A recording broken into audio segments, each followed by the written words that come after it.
How's it going, everyone? It is a rainy day in Florida, but today we are finally remodeling the garage. I'm gonna show you a few things that can completely transform any garage. It's a DIY project, so you can do it yourself. It's only gonna be a couple $100 from supplies at Home Depot. Let's just go ahead and dive into it.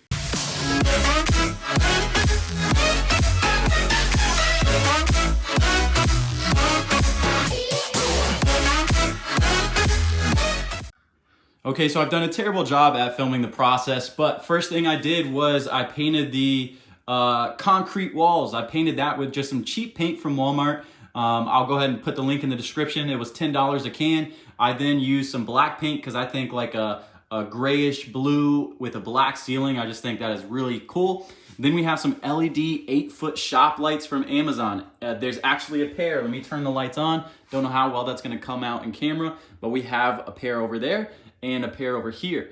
And I actually get more light with the garage shut and these lights on than I do with the natural daylight coming through with the garage up. Second thing I did was this tire rack. I'm gonna put the link in the description for this as well. This is going to allow you to store up to 4 tires or wheels because again, it can hold 300 pounds and you can drill it into the studs. So wood, you can drill it into concrete. There's a couple of different ways that you can mount it. I have it just drilled into the studs and I've never had an issue. I've had the stage wheels with tires mounted, all 4 stage wheels up there. It's been awesome. But today what we're gonna be doing is epoxying the floor. As you can see, there's tons of junk all over the place. So I'm gonna need to remove all of this. I'm going to need to move out the Camaro and then we're gonna go ahead and start laying the epoxy. And the last thing we're gonna do, which I'm really excited about, if you live in an area that is humid like Florida, that is hot like Florida all the time, one of these huge industrial size fans is definitely key. NewAir is a company that I've worked with before. I love their products. They have portable AC units, they have mini fridges, and of course they have this huge fan. What I'm gonna do is I'm going to mount that up there in the corner and that is basically going to give me tons of airflow on those hot days and definitely help keep it cool. Another thing that I did was I went ahead and wall mounted a flat screen TV. This is a smart TV, so it has all kinds of apps and things like that. I think that's key for any garage head that is always working on their cars. We're going to show you the process for cleaning the floors and laying the epoxy, and the finished product is going to be awesome, so stay tuned.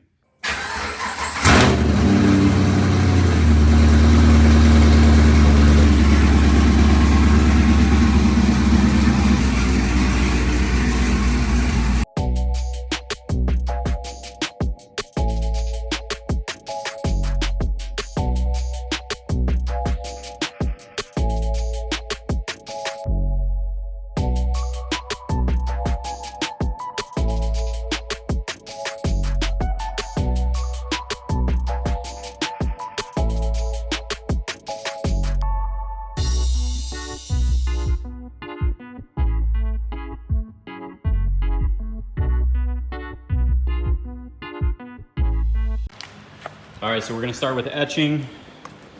This is basically, again, gonna pull up all of the oil and debris because you want the floor to be clean. And I actually went with a 1-stage epoxy. Behr is a really good brand. It's a primer and epoxy all in one. And then I'm gonna finish it off with some gloss top coat. So you need to allow between 4 to 6 hours between coats. So I'm gonna lay the epoxy and then 4 hours later, I'm gonna lay the clear.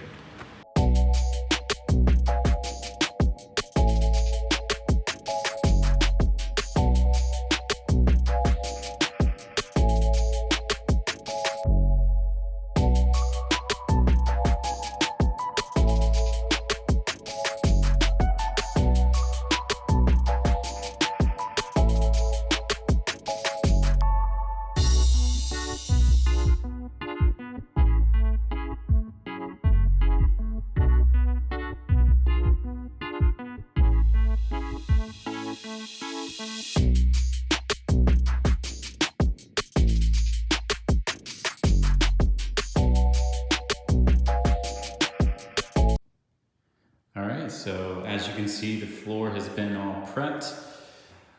It kind of looks like it's wet, but that's just because of the etching. The etching kind of brings it to like a raw cement. and that's so it is prepped for the epoxy. So what I'm gonna do now is I'm gonna tape the edges, and then we're gonna start laying the epoxy.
All right, so as you can see, it came out really good.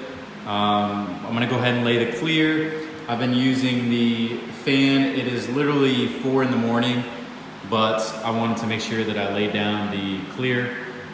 This NewAir fan has been helping the dry process. So rather than waiting 4 hours for this to dry, I've been able to do coats every 2 hours, which has been awesome. So I'm gonna lay one final coat, and then we're gonna go ahead and lay clear.